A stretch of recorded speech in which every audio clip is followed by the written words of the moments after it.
includes members who celebrate Goldstein, to form an alliance with one of his own coalition partners ahead of April's election. A particularly bitter Israeli election campaign, along with the ejection of the monitors, makes for a potentially explosive backdrop to Friday's demonstrations marking the anniversary. They're also to protest against the divided, militarized nature of daily life in the part of Hebron, 20% of its area, that remains under Israeli control. This was the commercial hub of Hebron's old city, but since the division, the Palestinian shops in this market have been shuttered. Only Israeli traffic is allowed to drive down these roads. There is a heavy security presence everywhere. It's yet another illustration of just how otherworldly this city has become over the last 25 years. It's noted by this group of French Muslims on a tour. One tells me the checkpoints look like they're for cattle, not humans. Ethnic cleansing. It's present in a Jewish group that came in days earlier under heavy army escort, the guide calling the activists in their observer vests terror supporters. 25 years since the mosque massacre, Hebron remains a place of close-quarters friction, a frequent flashpoint of violence. Harry Fawcett joins us live now from Hebron. It's clear that this horrible event has left a mark on the Palestinians. That's right. Its legacy looms very large here, not just in terms of the memory of what happened that day, but the very physical and political aftermath, the effects that continue until now. And so that's what these two protests, we understand, that take place today are about. They are marking both that event and also the continued situation of division and militarization here in the city of Hebron. I'm joined by the head of the group that you saw in that package, Youth Against Settlements, ACCRA-GHANA. Issa, what is going to happen today? You're leading one of these two protests. What are we expecting? We are trying to protest peacefully and pray here to commemorate the 25th anniversary of the Ibrahimi Mosque massacre. We remember the 29 Palestinians who were killed in the mosque.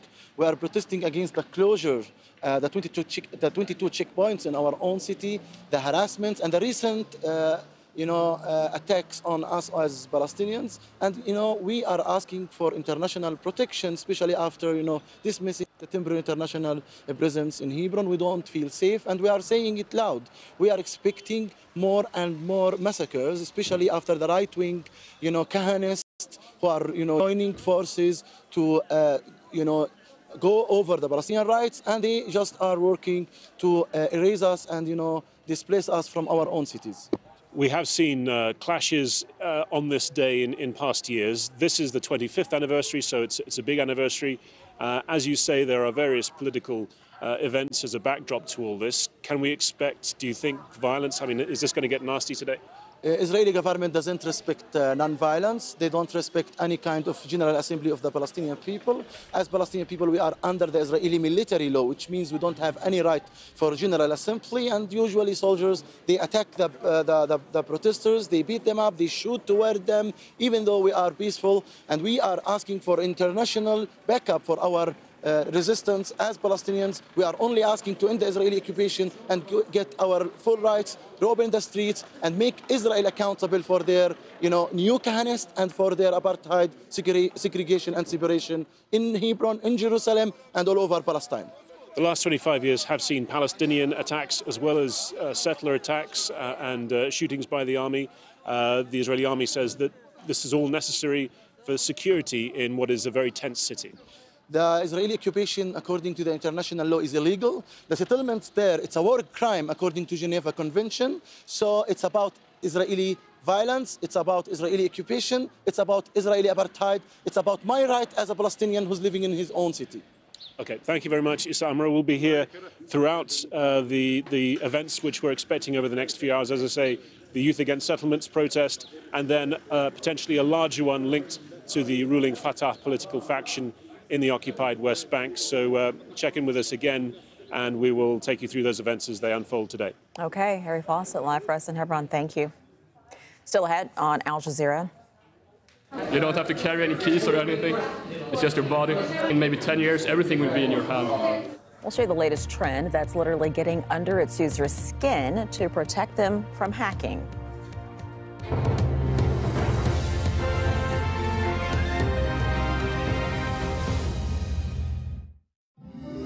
Western areas feeling spring-like, but underneath this mass of cloud over towards central and eastern parts, behind this cold front, we've got some very cold air digging in, so we'll see temperatures falling away quite sharply over the next day or so. -9 the top temperature in Moscow. Looking at a top temperature just -3 there for Kiev. And yes, there is some snow in the forecast as well into southern parts of Ukraine, pushing down towards Romania and Bulgaria over the next day or two. Let's look further west where it is certainly on the mild side. 16 Celsius for London and for Paris. So some gorgeous spring-like weather coming through here. The snow that we do have down towards the southeast will sink further southwards and eastwards over the next couple of days, spreading across the Black Sea. Parts of Turkey seeing some snow, southern areas of the Balkans seeing some snow. Rather wet and windy across a good part of Greece as we go through Saturday. Athens will struggle to reach 12 degrees. Central areas, crisp in Vienna at just 3 degrees Celsius, but we're hanging on to the mid-teens there over towards the west. And a 19 in Madrid, so there is certainly some warmth around. Northern parts of Africa, on the other hand, largely fine and dry. Rabat will see temperatures touching 24 degrees Celsius on Friday. The weather, sponsored by Qatar Airways. Whether online, if they are Muslims, then citizenship for them will not be granted. Or if you join us on set. All of us have been colonized in some form or some fashion. This is a dialogue. We are talking about illegal fentanyl. You have seen what it can do to somebody. People are using multiple drugs, including the fentanyl, and some people are seeking it out. Everyone has a voice. Send us your thoughts via Twitter and you could be on the stream. Join the global conversation on Al Jazeera.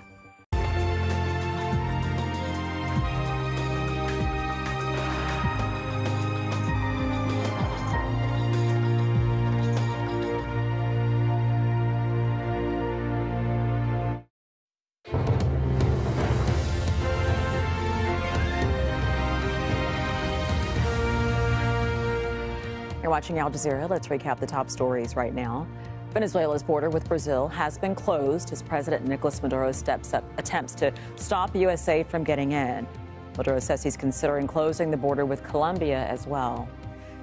U.S. President Donald Trump has pulled back from plans for a complete withdrawal of troops from Syria. 200 will remain on the ground, forming what the White House described as a peacekeeping force. And Palestinians across the West Bank will rally to mark the 25th anniversary of a massacre at a mosque in Hebron. 29 worshippers lost their lives when an Israeli settler opened fire in 1994. The world's ability to produce enough food is under severe threat, even as we face a growing global population. The variety of plant and animal life crucial for crops and the amount of usable land is on the decline. The warnings come from the FAO, that's the UN body charged with addressing global hunger. It says climate change is behind a drop in the number of insects needed to pollinate wild food sources, while pests and diseases have thrived. At the same time, changes in land use, pollution, overexploitation, and overharvesting, that's all driving the decline in traditional food sources.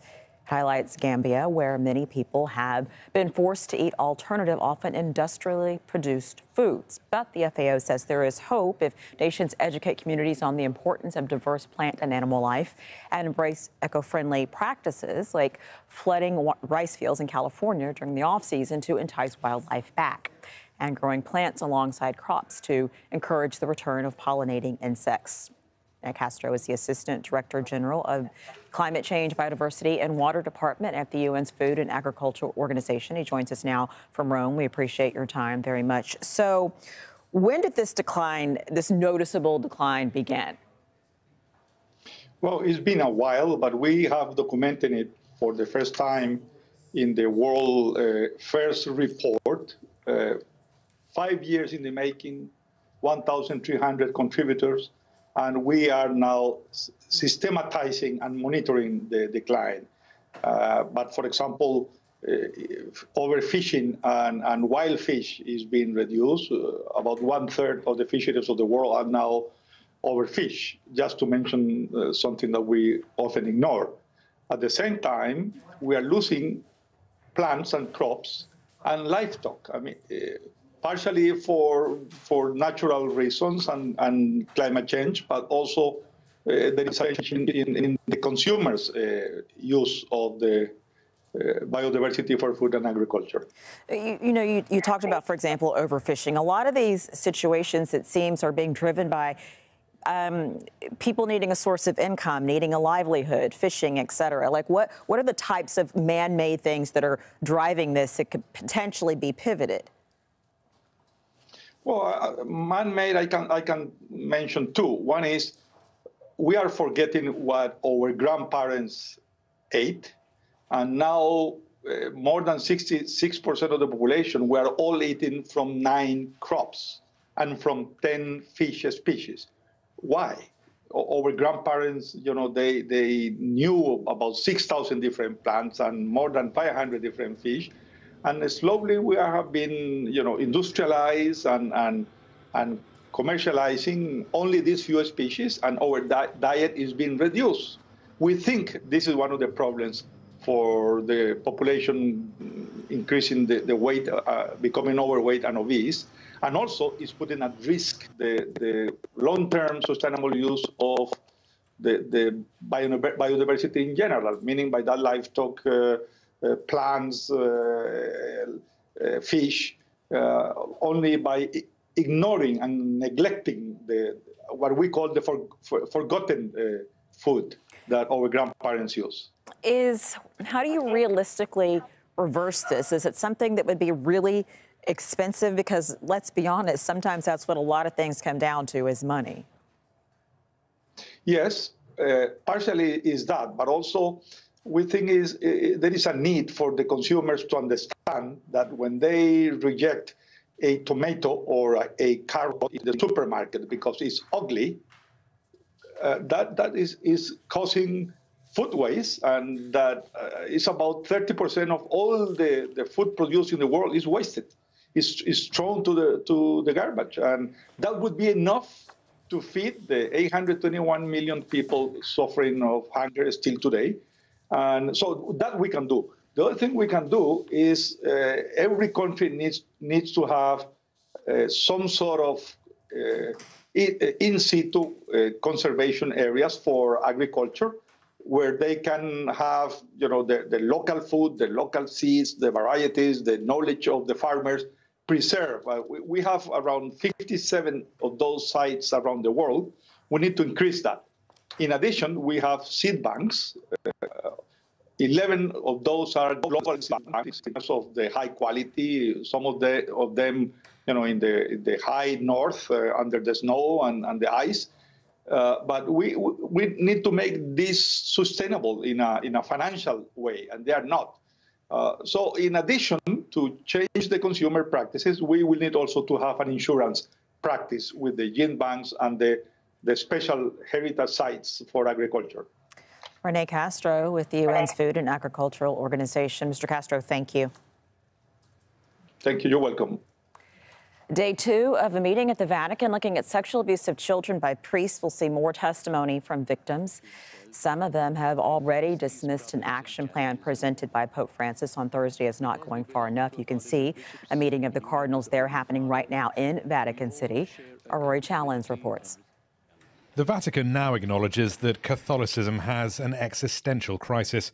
It's described this sexual abuse meeting as an attempt to restore the very credibility of the Church. Opening the unprecedented event on Thursday, Pope Francis said action was necessary. Facing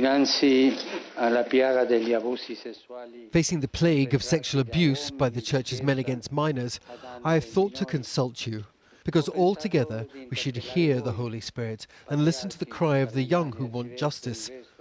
The weight of pastoral and ecclesiastic responsibility, which forces us to discuss this together, is a burden on our meeting about how to face this evil which afflicts the Church and the whole of humanity. The holy people of God are watching us and wait not just for simple and expected conviction, but concrete and effective measures. Senior clergy have been summoned to the Vatican from all over the world. Francis wants bishops and cardinals to understand that sexual abuse by priests is a scandal that they all have a responsibility to stop. For a lot of years, the first problem was to cover up, to avoid a scandal of the good name of the Church. Now, thanks God, is not going to happen, and something is changed absolutely, but it's a process that needs time. And I told him. But victims of abuse, like Canadian Leona Huggins, who was abused by a priest from the age of 12, aren't reassured by what they've heard from the meeting so far. As survivors, we're on the outside. I'm concerned, some of the things that I'm hearing coming out. The Bishop of Milan said this morning that we're looking for mercy for both the survivor and the perpetrator. This focus should be on the survivors only, on the crime of clergy abuse. They may be on the outside, but survivor groups like Ending Clergy Abuse are still trying to keep up the pressure, hoping that their message is getting through. The phrase they keep using here is zero tolerance. They want sex-abusing clergy to be thrown out of the priesthood, the same for those who covered up that abuse. And if this four-day meeting at the Vatican does not produce that, then the people here won't be satisfied that the Catholic Church is really facing up to its responsibility to protect children. Rory Challenge, Al Jazeera, Rome. The new biotechnology advances are making simple things like car keys, ID cards, and even train tickets almost obsolete. It's done by inserting a microchip under your skin. Thousands of Swedes are now using the high-tech advance. Paul Rees reports from Lund in southern Sweden. The most cutting-edge thing about Hannes Sjöblad isn't the phone in his hand. It's the microchip actually in his hand. The tiny implant is the latest advance in a biohacking technology that is steadily becoming a part of normal life in Sweden. We have created a new implant, which is not a chip, it's a full device where you can add different lights, different vibration, different functions. Sweden is a very tech-literate society. And I think this is the main explanation, really, why a lot of Swedes are adopting chip implants. Swedes haven't been shy about upgrading themselves with the new version. Thousands already have microchip implants that they use in their daily lives, waving their hand to gain entrance to the gym, confirm their ID or make payments. A short moment of pain not putting them off becoming part Swede, part machine.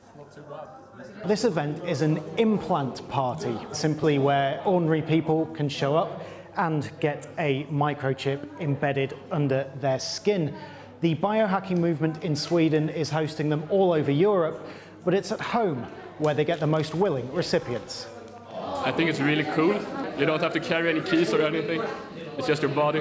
In maybe 10 years, everything will be in your hand. In Sweden more than anywhere else, the future is already here. The national train company TESHIE has around 2,600 people signed up to use microchips instead of train tickets. Did you see that? And no need to mind the generation gap. 18-year-old Felicia and Father Magnus still bear the scars of their new implants. Student Hannah Herving is also freshly chipped and now just needs to program it to open doors. Although, importantly for a future career, it does already connect to her LinkedIn. Some people say I'm mad that I don't know if it's safe and all that, but people have been putting these chips into animals for 20 years, so I'm not worried about that. The long-term goal is for the new chips to help provide medical care in remote communities. They're already getting under the skin of the Swedes and may soon become just another normal part of modern life and of the human body.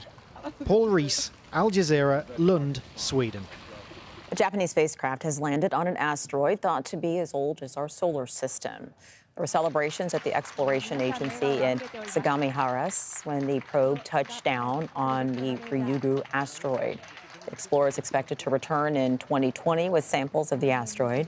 They're expected to answer questions about the origins of our solar system and even life on Earth.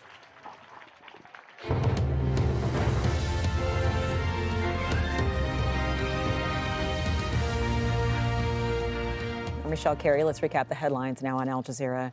Venezuela's border with Brazil has been closed as President Nicolas Maduro steps up attempts to stop U.S. aid from getting in.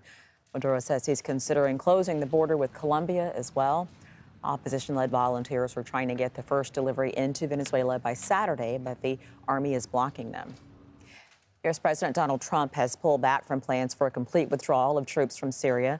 200 will remain on the ground, forming what the White House described as a peacekeeping force. And staying in Syria, at least 20 people were killed after an explosion at a market in Al-Shahal village near Dar ez-Zor. The area is held by the U.S.-backed Syrian Democratic Forces and is close to an oil field. Palestinians across the West Bank will rally to mark the 25th anniversary of a massacre at a mosque in Hebron. 29 worshippers lost their lives when an Israeli settler opened fire in 1994. Day 2 of a meeting at the Vatican looking at sexual abuse by priests. We'll see more testimony from victims. Some of them have already dismissed an action plan presented by Pope Francis on Thursday as not going far enough.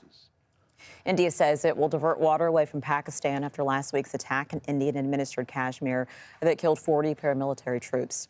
Under a deal signed in 1960, Pakistan and India agreed to divide water in the region.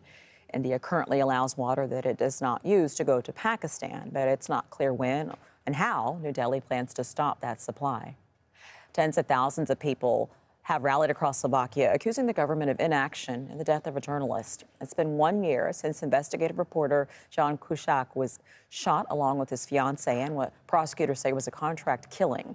He was due to publish a report alleging ties between politicians and the Italian mafia. And a Japanese spacecraft has landed on an asteroid thought to be as old as our solar system. There were celebrations at the exploration agency in Sagami-Harass when the probe touched down on the Ryugu asteroid. It's traveling through space 340 million kilometers from Earth. Those are the headlines. Keep it here on Al Jazeera. The stream is up next. Our colleague Mahmoud Hussein has now been held in pre-trial detention for 2 years. What is his crime? Why hasn't he been tried yet? Why hasn't justice been applied in this case? Is he detained because he's a journalist? Has journalism become a crime? Have laws become a tool to silence voices of truth? We will continue our news coverage with professionalism and impartiality. Our work will remain credible and accurate. But journalism is not a crime. Incarcerating journalists is not acceptable. We demand the immediate release of our colleague Mahmoud Hussein and all journalists detained in Egyptian jails. Free Mahmoud and all his colleagues. We stand for press freedom.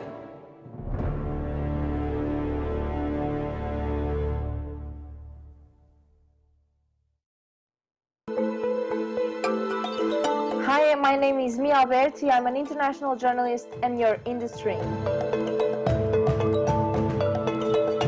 Hi, I'm Femi Okay. I'm Malika Bilal and you're in the stream. Today, is there a war on truth? Renowned journalist Maria Ressa joins us to discuss her fight for press freedom. And we want to hear from you. Leave your comments or your questions for Maria in our live YouTube chat, and you too could be in the stream.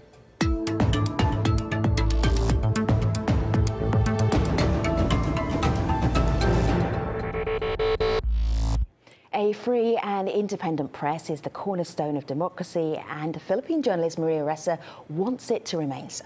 Ressa's mission in what she calls the war on truth is the subject of a new Al Jazeera Witness film out this month.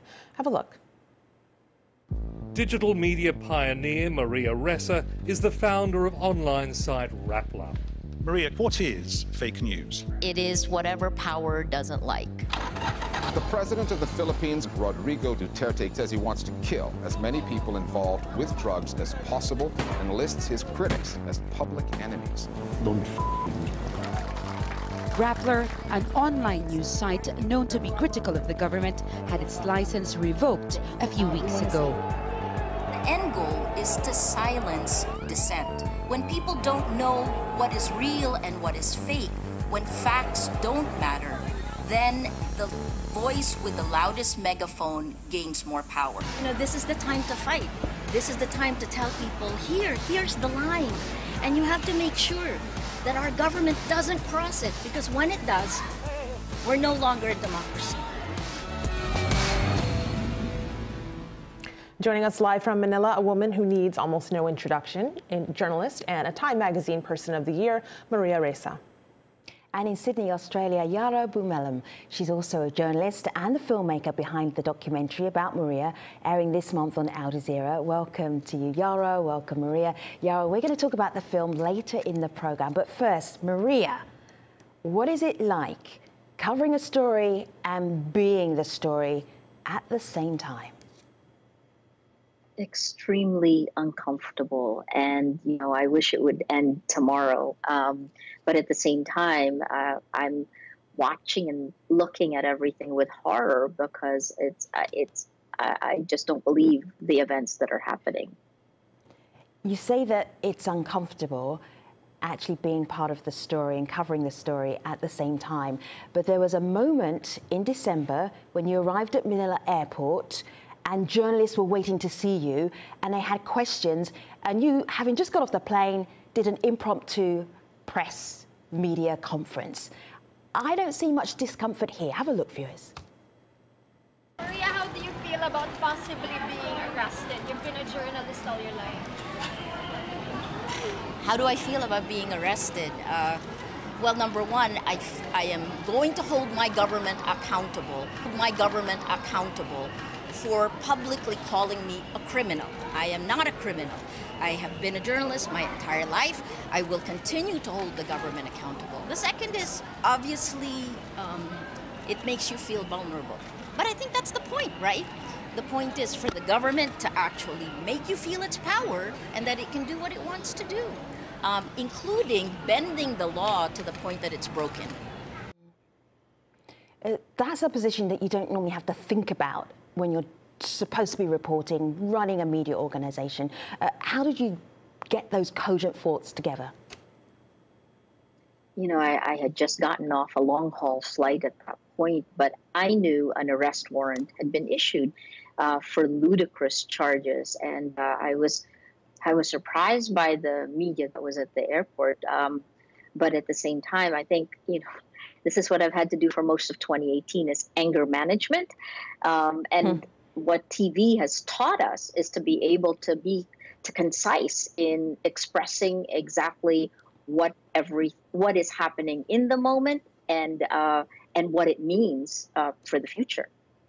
Well, Maria, you called the charges there ludicrous, and I think there are several in our community that would agree, and others as well who are online. This tweet is from the U.S. Embassy in the Philippines, who doesn't normally weigh in on these types of things. They write, "We hope the charge against journalist and Rappler CEO Maria Ressa will be resolved quickly in accordance with relevant Philippine law and international standards of due process." Also weighing in, former Secretary of State of the U.S., Madeleine Albright, who says your arrest by the Philippine government is outrageous and must be condemned by all democratic nations. I'm proud to call her a friend and to stand with her in defending the principles of a free press. So for our audience that isn't aware, in your view, what led up to this arrest? I mean, let me be concise again. In 2 months, I've had to post bail 6 times. I am facing at least 9 cases that are ongoing right now. In 13 months, the government has tried to shut down Rappler, has filed at least 5 tax evasion cases, has filed a cyber libel case, has arrested me and detained me in violation of my rights, even because these arrest warrants, I have a right to bail. All of these events, while I've defended myself and I've tried very hard at the very beginning of it to be far more circumspect, like I said, I'm uncomfortable being part of it, they now show a very clear pattern. It's a trend. It is meant to it's political harassment, it's intimidation, and it's meant to prevent us from doing our work as journalists. Maria, I'm just looking here at Rappler right now and the latest news stories, and there's a whole range of stories that you're doing from the Philippines. This is an online news platform. What is it that Rappler is doing, for people who don't follow Rappler, that continues to irritate the Duterte administration? I think we focus on these small moves. I call it death by 1,000 cuts of our democracy. It is impunity, a weaponization. That's another favorite word I have because I've been so shocked watching it happen in front of my eyes. First, the weaponization of social media, and then the weaponization of the law. Meaning both social media has been turned and used against its critics. These are exponential attacks on social media that we did a series on as early as mid-2016. And then the way, and this is from personal experience, the way the law has been turned and used as a weapon against perceived critics.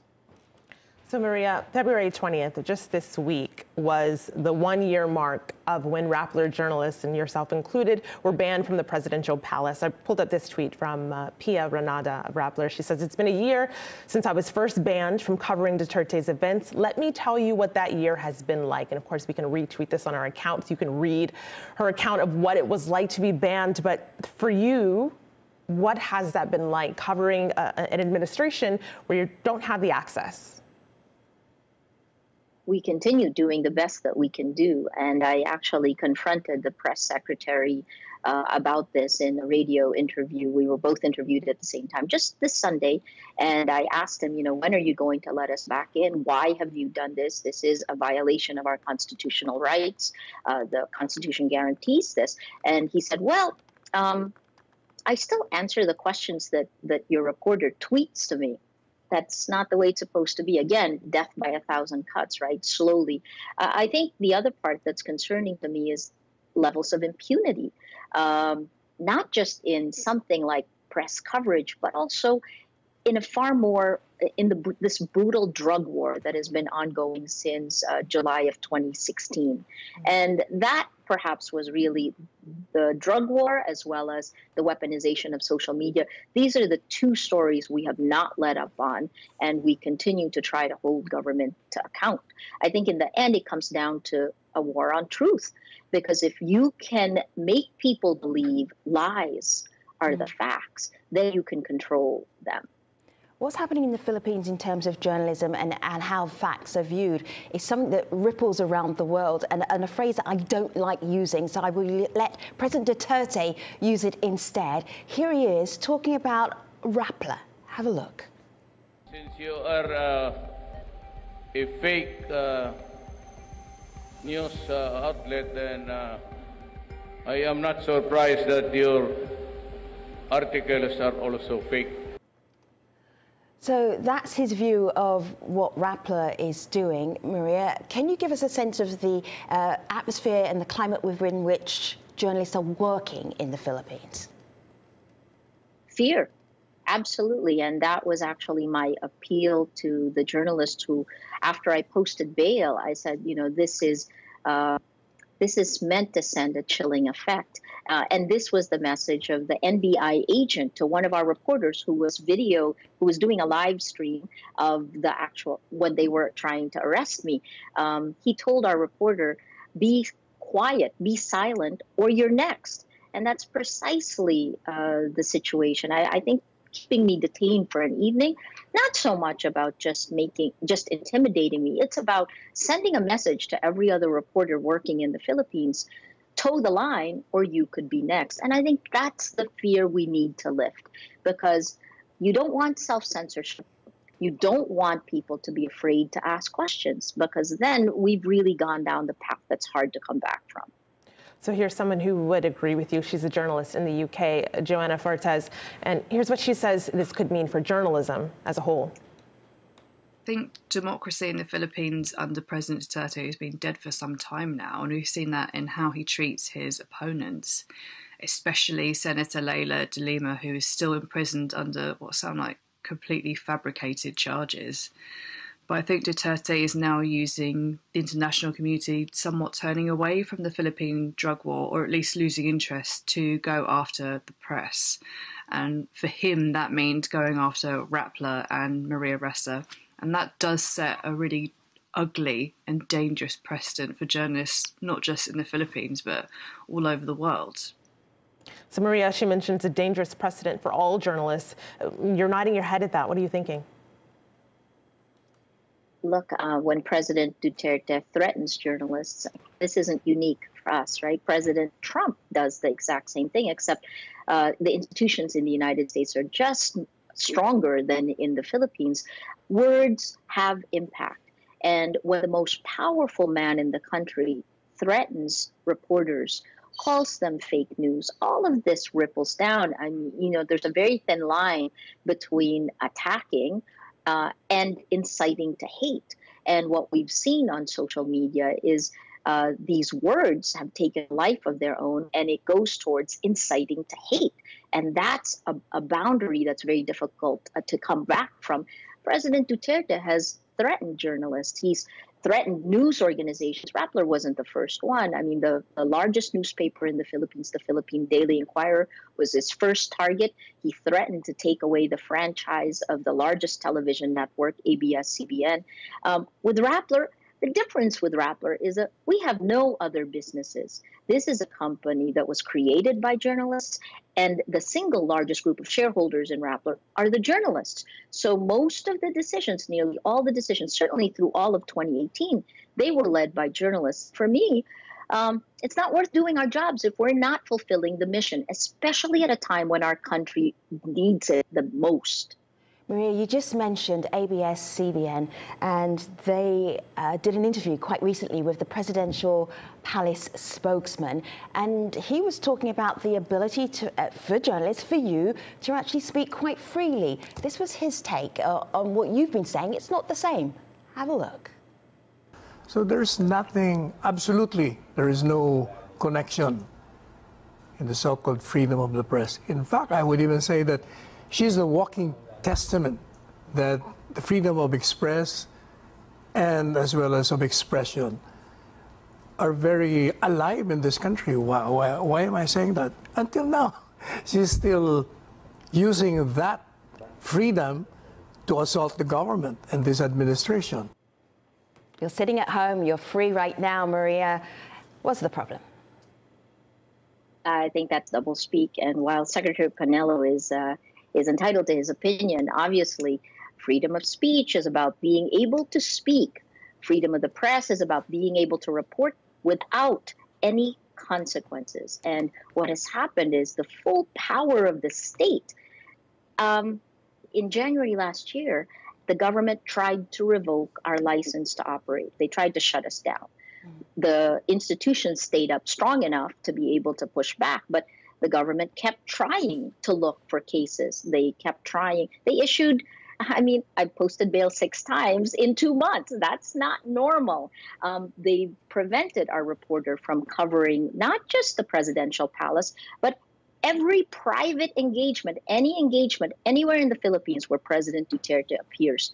I've been arrested and I've been detained. Again, you know, actions speak louder than words. Let me bring Yara into the conversation. Yara, your documentary, Maria Ressa, War on Truth, is currently showing on Al Jazeera right now. I've been looking at your Instagram account, and there's a picture here. You're in France. You and Maria are together, checking a phone, which is what Maria does an awful lot.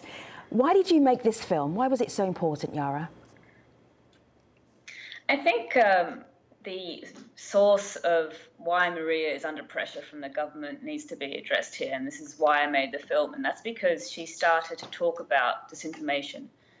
And she put out a 3-part series on propaganda in the Philippines, and correct me if I'm wrong, Maria, but that's when she saw a massive campaign against herself and Rappler from basically this disinformation apparatus. And it wasn't just that there was a massive trolling disinformation campaign against Maria and Rappler after they put out this series on the propaganda apparatus. It was that they used that as a way to then, they used all that data as a way to then map and I suppose track the disinformation campaign and say that it is actually an ecosystem. This is something that you can map the architecture of, and that you can also stop eventually. And I think that's what really intrigued me about Maria, that yes, she's a journalist under pressure. There's lots of journalists under pressure, but she used that as a tool to then address the root causes of that pressure, and that is tracking and stopping disinformation campaigns. Yara, you mentioned data. So I'm bringing up this tweet here from DZ, who says Mark Zuckerberg was deeply apprehensive about delving deeper into the real impact of technology on Filipinos and Philippine democracy. It was only recently that Facebook hired an expert to look into disinformation networks in the platform. So Maria, I know in 2016, you actually went up to Zuckerberg. You went to Facebook about data, with data. Talk to us about that. I think this was in August of 2016. It was in Singapore at that point in time, and I was alarmed. The attacks began, the weaponization of Facebook began in July of 2016. By the end of August, we had enough data. We knew that, and I came with an example of 26 fake accounts and how they could influence up to 3 million others. I brought this data to 3 Facebook officers in Singapore, and I told them, you really should do something about this because we have US elections coming up. And if you don't, Trump could win. And at that point in August 2016, we laughed. But after President Trump won in November, they asked for the data again. I met Mark Zuckerberg during the F8 conference in April of 2017. In 2016, he was in denial about what Facebook was doing. But by 2017, he was starting to realize it, I think. I told him that, in the Philippines, Facebook is the internet. Nearly 97% of Filipinos on the internet are on Facebook. And his response was, he frowned a little bit and said, what are the other 3% doing?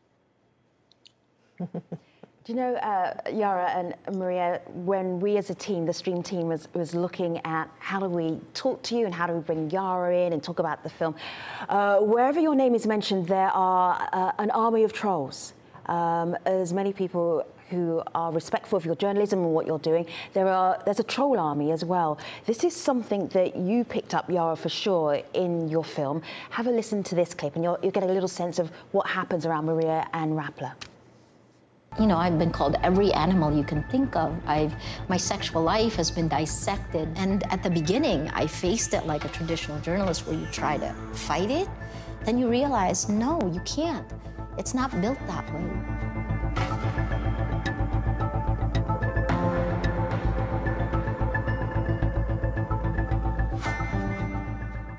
Yara, I see Maria smiling almost all of the time, even under when she's a lot of pressure.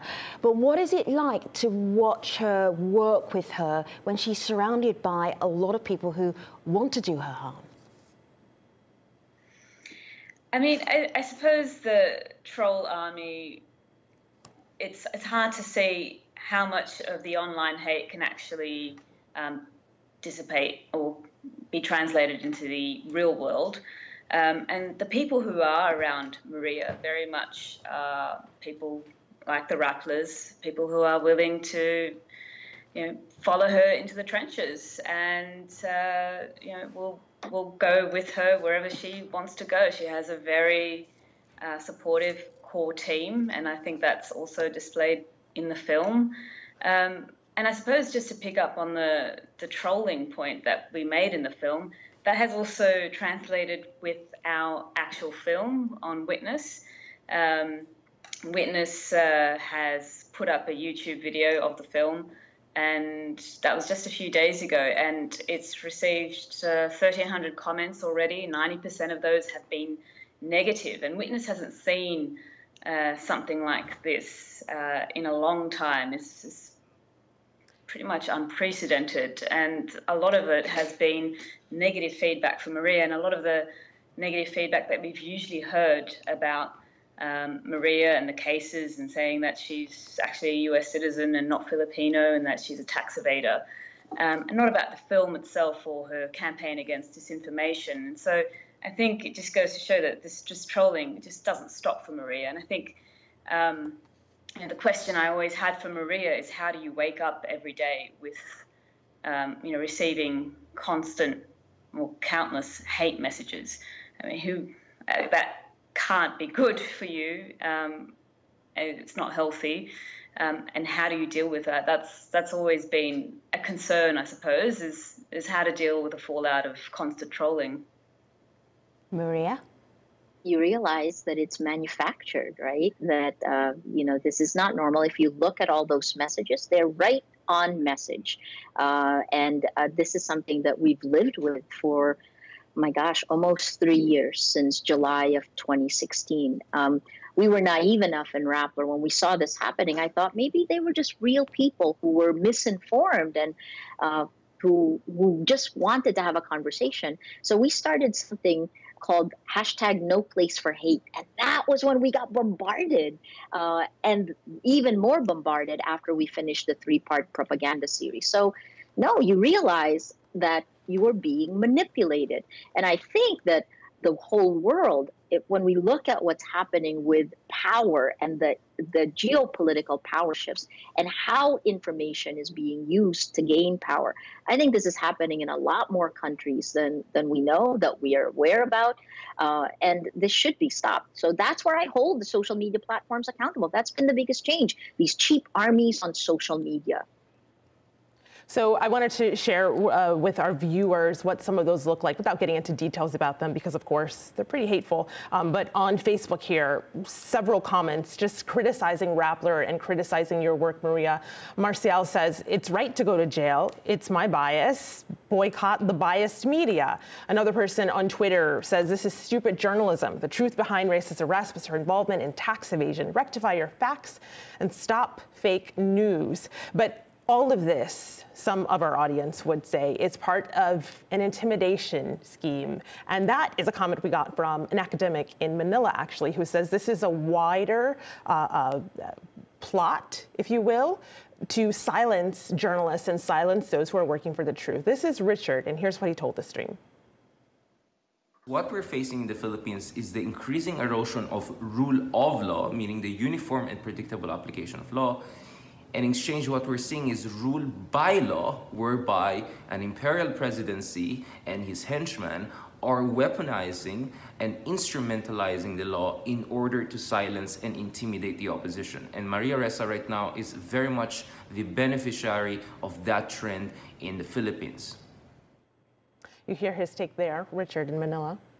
We've been talking to Maria Ressa, but she's part of a team and she loves her team very much. I want to show you the Rappler team right here, so you know it's not just about one person, it's about a whole team of journalists. And also, Yara, thank you so much for joining us today. You can see Yara's film, Maria Ressa, War on Truth, currently playing on Al Jazeera, and also you can see it on aljazeera.com. Yara, Maria, thank you so much for joining us today. We really appreciate your time. Take care.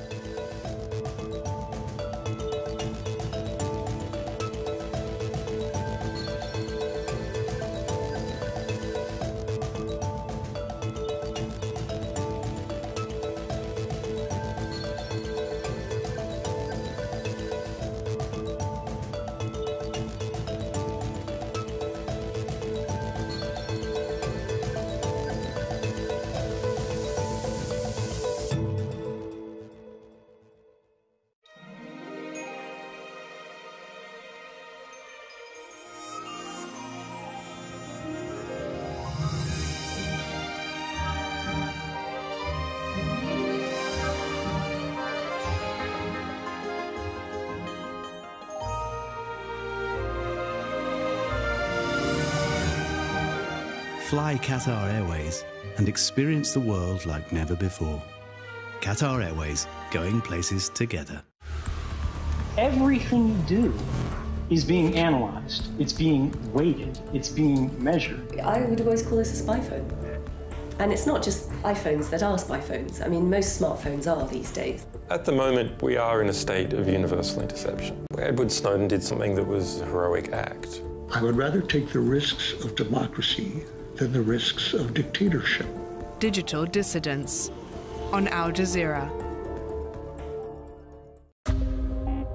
He was sent to jail under 2 different prime ministers. Now, he is set to become the next prime minister of Malaysia. Anwar Ibrahim discusses what direction his country will take. On Talk to Al Jazeera.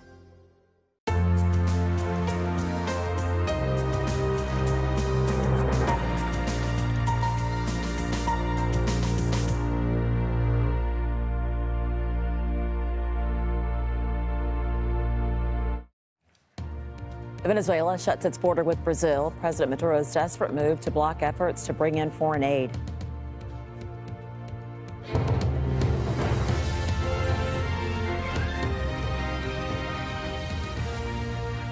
I'm Rochelle Carey. This is Al Jazeera Live from Doha. Also coming up, 25 years on, the massacre at a mosque in Hebron remains a flashpoint of Israeli-Palestinian tensions. The region on edge, what's triggering fears of more violence in Indian-administered Kashmir. A dire warning by the United Nations. Our food supply faces a serious threat to declining food and animal life.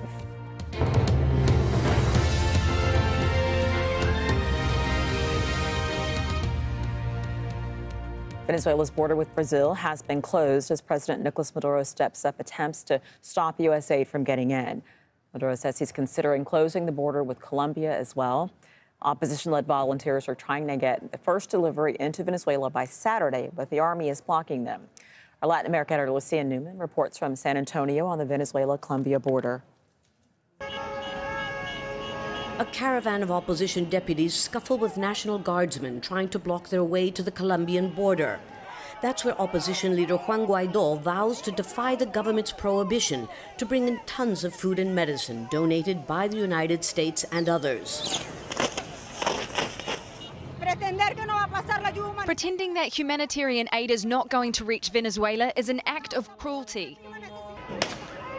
As opposition leaders slowly make their 800-kilometer journey to the border, the binational bridge that joins Colombia and Venezuela is quickly becoming the stage for a bizarre duel. On the Colombian side, a Venezuela Aid Live concert with world-famous pop stars in support of Venezuela's opposition movement. And, not to be outdone, on the other side, a hands-off Venezuela concert called by embattled President Nicolas Maduro, both scheduled to get underway in unison on Friday. As you can see, the stage on the Venezuelan side of the bridge is almost ready for the battle of the bands. But this dueling music event is framing a bigger battle over who is going to take credit for providing food and medicine for Venezuelans desperately in need. President Maduro insists he can provide for his countrymen and says shipments of medicine from Russia and China have just arrived. To prevent opponents from attempting to bring in stockpile supplies from neighboring Brazil, he's ordered the border sealed until further notice. But so far here in Táchira, the border with Colombia remains open, and thousands of volunteers have been crossing into Cúcuta. They say they're preparing to confront the armed forces to bring food and medicine back into Venezuela on Saturday, when Guaidó gives the word.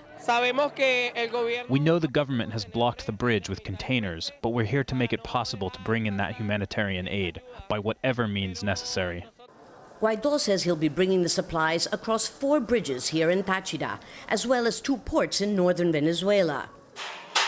Exactly how the U.S.-backed opposition plans to do it without being stopped is still a mystery.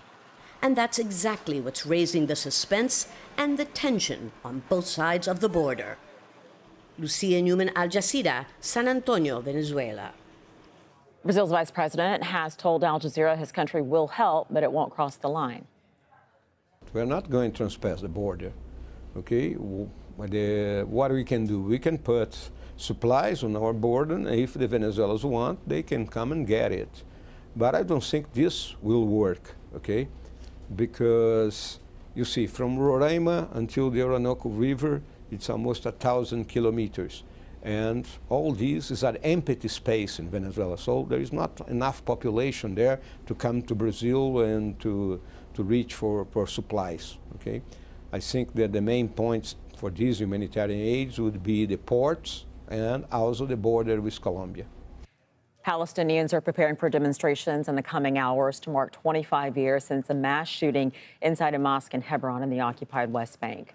29 Palestinians were shot dead as they prayed by a far-right settler in 1994.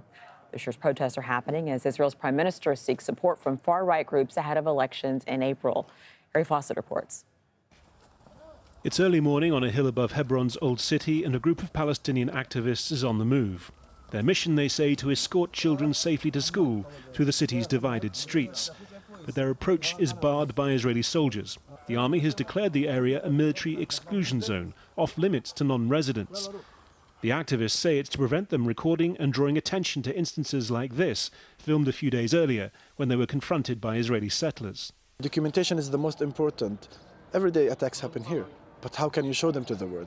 If we go in the future to the ICC and statistics that we have for the future, if we're talking about attacking kids in the UN, we have to come up with the statistics. Until last month, such documentation had been the job of observers from the Temporary International Presence in Hebron, or TIF. Its 25-year presence in the city, reporting on violence and human rights violations, was brought to an end by the Israeli Prime Minister, who accused the monitors of working against Israel.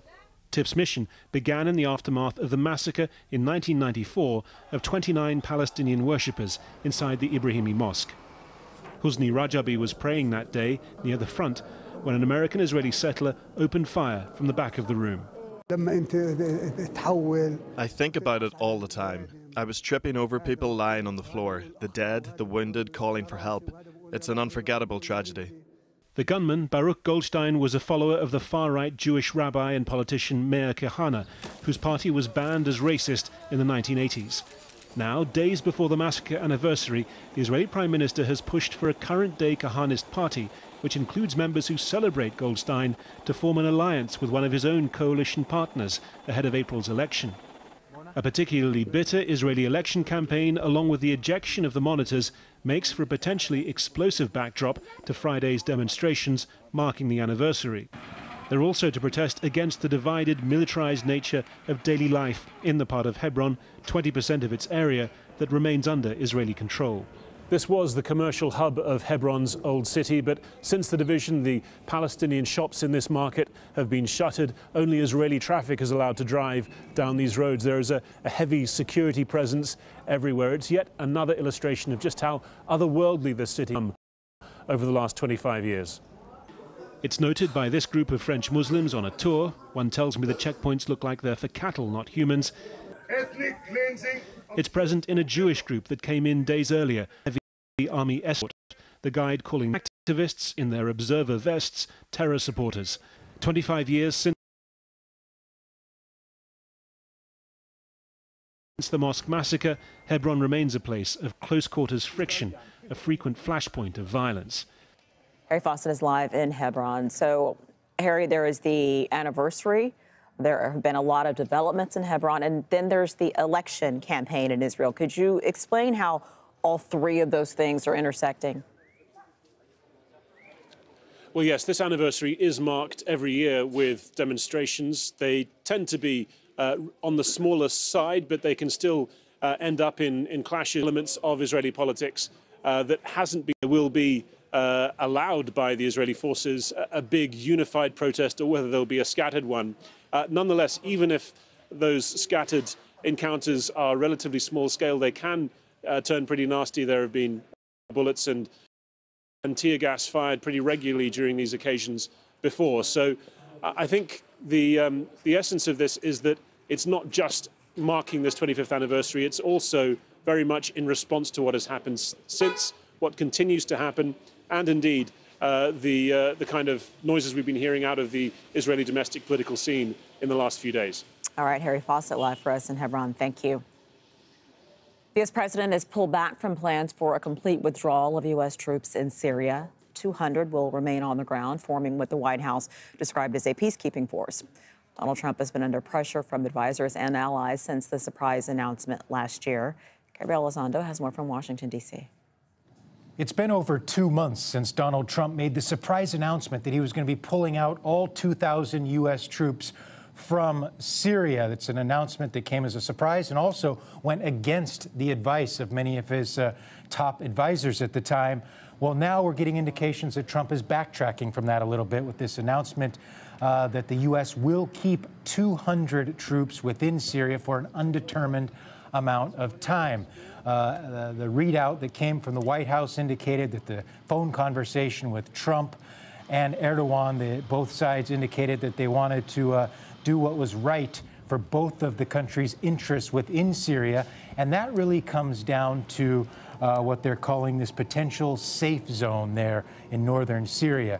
Now, the Turkish Erdogan, he wants this safe zone area established in that part of Syria in order to clear the Kurdish militia forces out of there. He considers them to be a terrorist organization. But the Kurdish fighters were very much allied with the Americans and helped very much, led the fight really in many ways of the fight of clearing Syria from ISIL fighters. And so the Americans' standpoint is they still want to protect the Kurdish fighters in a lot of ways too. So there's still a lot of unanswered questions on how this is all going to be coming about, but clearly we're getting indications that Trump indicates that these 200 troops remaining in Syria will be good for the United States, and it appears in some ways at least that this potentially is agreeable with Erdogan as well. Now, the Turkish Minister of Defense will be in Washington on Friday, meeting with his American counterpart, the interim Secretary of Defense for the United States. Well, they'll be continuing these discussions. What is also unclear as well is how this decision will affect European allies, particularly the UK and France. They announced that they would also pull out of Syria if the U.S. did that as well. But now, with these 200 U.S. troops remaining, it remains to be seen if the UK and France will remain in Syria as well. And staying in Syria, at least 20 people were killed in an explosion at a market in Al-Shahal village near Dar ez-Zor. The area is held by the U.S.-backed Syrian Democratic Forces and is close to an oil field. And SDF fighters are continuing to battle ISIL in the group's last pocket of territory in eastern Syria. It's believed about 300 ISIL fighters remain in the village of Baghouz. An unknown number of civilians are also trapped. Still ahead on Al Jazeera, as prosecutors outline the detailed plans kept by a man they accuse of being a domestic terrorist. Now, an outbreak of measles in the Philippines is worsening quickly.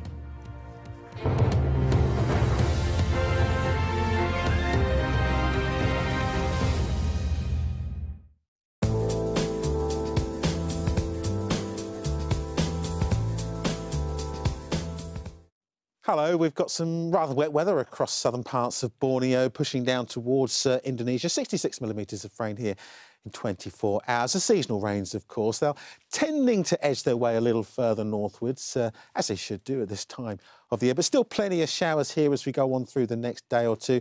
32 Celsius with a few showers there into Jakarta. Java seeing some bits and pieces of rain. Little bits and pieces of rain too into Sumatra. The Malayan Peninsula, largely fine and dry. Just notice little area of showers there in the Gulf of Thailand. Bangkok gets up to around 36 degrees over the next few days. A little more cloud, a little more humid as we go on into Sunday. Showers, well, they may well creep their way back down towards the north of Indonesia as we go on through Sunday, but many areas will be fine and dry, as is the case across Australia. A lot of fine and dry weather coming through. Here we have got our disturbance just out in the Coral Sea, very close to Queensland towards the Sunshine Coast. The wind's picking up, the waves certainly getting rather big, and certainly there's possibility of some beach erosion. You can see just how gusty some of those winds have been. It does look likely to stay offshore as we go on through the next few days, sliding its way a little further south.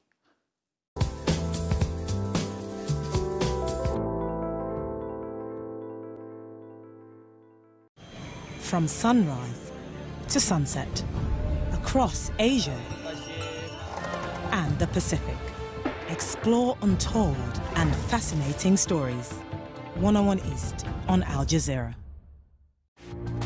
The week began with news of a 90-day truce in the tit-for-tat US-China trade war. The world's largest supplier of liquefied natural gas is leaving the biggest oil cartel. We bring you the stories that are shaping the economic world we live in. Counting the Cost on Al Jazeera.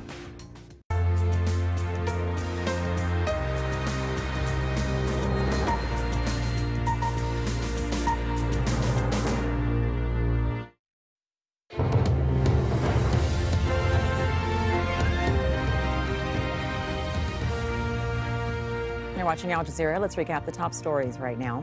Venezuela's border with Brazil has been closed as President Nicolas Maduro steps up attempts to stop U.S. aid from getting in. Maduro says he's considering closing the border with Colombia as well. Palestinians across the West Bank will rally to mark the 25th anniversary of a massacre at a mosque in Hebron. 29 worshippers were killed when an American-Israeli settler opened fire in 1994.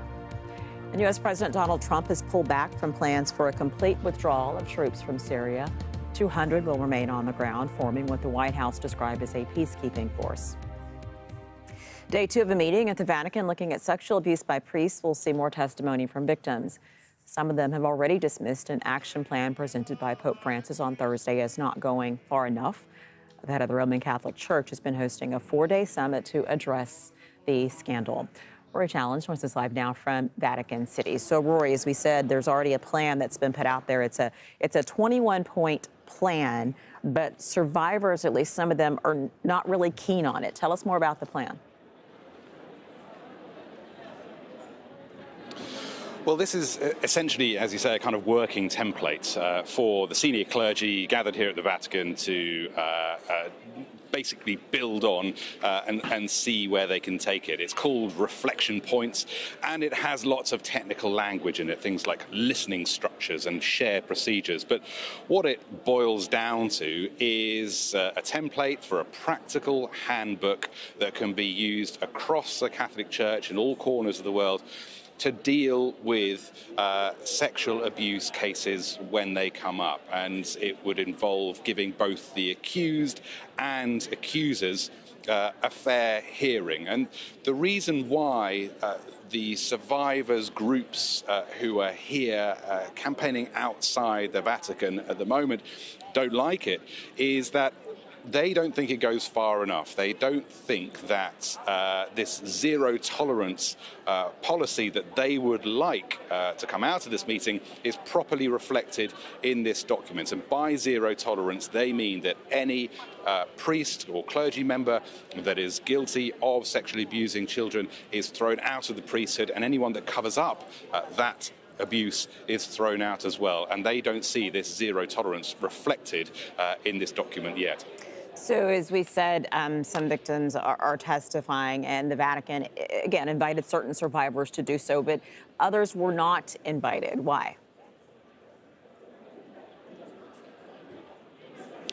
Well, I mean, the Catholic Church is, like most religious organizations, an inherently conservative structure. It doesn't like moving fast. It is the guardian of centuries of doctrine. And when crises erupt that need nimble feet, structures like this, like the Catholic Church, are not particularly good at adapting quickly. As we heard from a Vatican insider that we spoke to yesterday, things are changing, and this culture of covering up that used to exist is there no longer, but it's a process that is ongoing.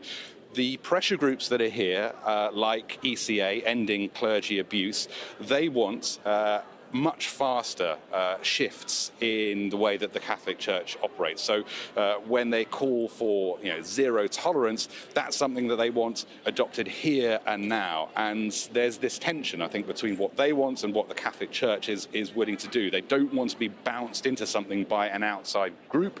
They like looking after their own, and they like making changes at their own pace. And I think that's why we have this kind of discrepancy at the moment between the groups that are outside the Vatican and those survivors who have been invited in or giving their video testimony inside the meeting. Rory Challenge in Vatican City, thank you. A U.S. Coast Guard lieutenant is under arrest for plotting to murder journalists and Democratic politicians. Prosecutors say the 49-year-old man is a white supremacist who was preparing to carry out a domestic terror attack. Heidi Jo Castro reports. When investigators entered the Washington suburb apartment of Christopher Paul Hasson last week, they discovered this cache of weapons: 15 handguns and rifles, more than 1,000 bullets, also steroids police say Hasson had been planning to take to be a more lethal killer. The sheer number and force of the weapons that were recovered from Mr. Hasson's residence in this case, coupled with the disturbing nature of his writings, appear to reflect a very significant threat to the safety of our community. The 49-year-old U.S. Coast Guard lieutenant and former Marine is now under arrest on weapons and drugs charges, but prosecutors say more serious charges are to come. Their court filings say Hasson is a longtime white supremacist who wished to establish a white homeland. "I am dreaming of a way to kill almost every last person on Earth," he wrote in a draft email in 2017. "I think a plague would be most successful, but how do I acquire the needed Spanish flu, botulism, anthrax?" Hasson composed an apparent list of targets, including the names of prominent media personalities and Democratic lawmakers, and in January used the internet to search What if Trump is illegally impeached? And best place in D.C. to see Congresspeople. Though Hassan's plans to wage an attack were thwarted, hate crimes and hate groups are on the rise in America. The civil rights group Southern Poverty Law Center says 2018 saw white supremacy groups surge, driven by extremist fears of losing a white majority by 2044. We've had a real backlash in our country to its changing demographics. We've seen that in the growth of hate groups really for the last 20 years. Trump has exacerbated that, but he didn't create it in the first place. One concerning twist to the Hassan case is his connection to the U.S. military. The lieutenant, now labeled a domestic terrorist, worked in the headquarters of the Coast Guard here in Washington. In fact, he used government computers to research his targets. A spokesperson for the Coast Guard says it was internal agents who led the investigation into Hassan. But this wasn't the first time in recent months that the Coast Guard has been tainted by white nationalism. In September, Twitter users noticed an officer flashing a sign that can mean white power in the background of a televised interview. The Coast Guard never identified the man, but said his actions do not reflect those of the United States Coast Guard.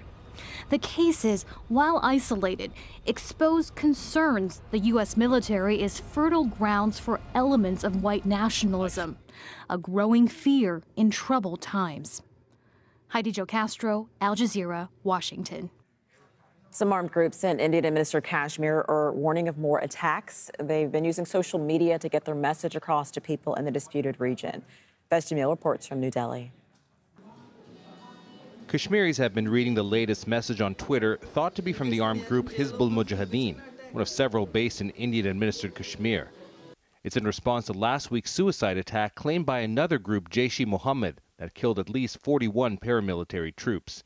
The unconfirmed message says in part, "The coffins of your soldiers will continue to fill. The day isn't far when our 15-year-old children will strap explosives on their bodies and barge into your army vehicles." Separatist leaders in Indian-administered Kashmir say armed groups are gaining because there's no negotiation over the disputed region. This is also a huge issue for us that 20 years old, 25 years old are becoming suicide bombers. This is something which the world community has to look in, that how an entire generation of Kashmiris is being pushed by the Indian state. Many rights advocates are not surprised young Kashmiris feel frustrated. When government of India never listened to them, then youth, because they have that young blood, they have actually been trying to defy them with guns. The social media is the name of the game. This former advisor to the Indian government believes the main point behind the message put on social media by armed groups is to remind the public they're still active. And so sometimes they are claiming things, sometimes they want to raise a banner to show that they are still going strong. These messages are keeping tensions high in Kashmir and throughout India, as there are fears there will be more violence. And as armed groups speak out about last week's attack, India's military is doing the same. On Tuesday, the head of Indian forces in Kashmir held a news conference. Through you, I would request all the mothers of Kashmir to please request their sons who have joined terrorism to surrender and get back to the mainstream. These young men listen to the general's words, but it's not necessarily changing their minds. I mean, obviously, you can't push people to the wall and then expect people to react. As the battle for hearts and minds in Kashmir goes on, local Kashmiris continue to feel stuck in the middle of the conflict without an end in sight. Faiz Jamil, Al Jazeera, New Delhi. A measles outbreak in the Philippines is quickly getting worse. Close to 11,500 people have contracted the highly contagious virus since January, and at least 189 people, mostly children, have died. Jamil Aladogan reports from Manila. Well, health officials have announced that there is a sharp increase of measles-related cases just over the last few days. From a few days ago, of 8,000 children being afflicted of measles, just today more than 11,000 cases have already been reported. More than 180 children have died, and this is from just the start of January alone. This is something that could have been prevented, according to health officials, because as early as 2017, they have been warning that an investigation investigation that started then, a very public investigation involving a dengue research-related vaccine, was going to create a vaccine scare in different parts of the country. That did happen. We joined health officials a few weeks ago when they conducted what you call a back-to-vaccine program, encouraging mothers to have their children vaccinated. They hope that that's something that government agencies will help them to do so. Even though Manila is not the only city or area here in the country affected by this measles outbreak, the tendency for the city to actually have a sharp increase of measles-related cases is expected to get even worse. That is because of a very dense population here at the capital. The health officials are calling on different government agencies to get involved to actually encourage Filipino mothers across the country to have their children vaccinated, hoping this will be the start of an important lesson that the country and government officials can learn. World food supplies are being threatened by a decline in biodiversity. That's the dire warning from the United Nations. In a new report, it says food production is becoming increasingly susceptible to shocks like pests, disease, and weather events. That's because only 9 plant species make up most of the world's crop population out of a possible 6,000. Ernie Casters from the UN's Food and Agriculture Organization, who commissioned the report, he explained more about the study's findings. We are losing plants and crops and livestock. I mean, partially for natural reasons and climate change, but also there is a change in the consumers' use of the biodiversity for food and agriculture. We are forgetting what our grandparents ate, and now more than 66% of the population, we are all eating from 9 crops and from 10 fish species. Why? Our grandparents, you know, they knew about 6,000 different plants and more than 500 different fish. And slowly we have been, you know, industrialized and commercializing only these few species, and our diet is being reduced. We think this is one of the problems for the population increasing the weight, becoming overweight and obese.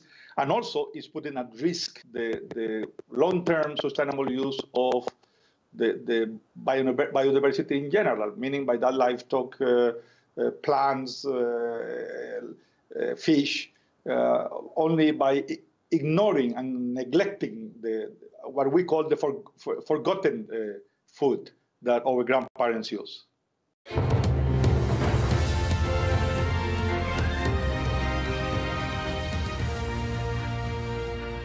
Michelle Carey, these are the headlines on Al Jazeera.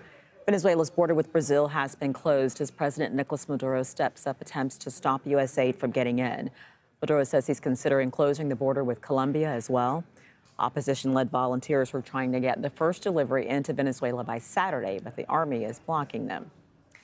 As President Donald Trump has pulled back from plans for a complete withdrawal of troops from Syria. 200 will remain on the ground, forming what the White House described as a peacekeeping force. And staying in Syria, at least 20 people were killed after an explosion at a market in al-Shahal village near Dar ez-Zor. The area is held by the U.S.-backed Syrian Democratic Forces and is close to an oil field. Palestinians across the West Bank will rally to mark the 25th anniversary of a massacre at a mosque in Hebron. 29 worshippers lost their lives when an Israeli settler opened fire in 1994. Live pictures from Vatican City where more testimonies of victims are expected on day 2 of the first ever conference on sexual abuse by priests. Some of them have already dismissed an action plan presented by Pope Francis on Thursday as not going far enough. World food supplies are being threatened by a decline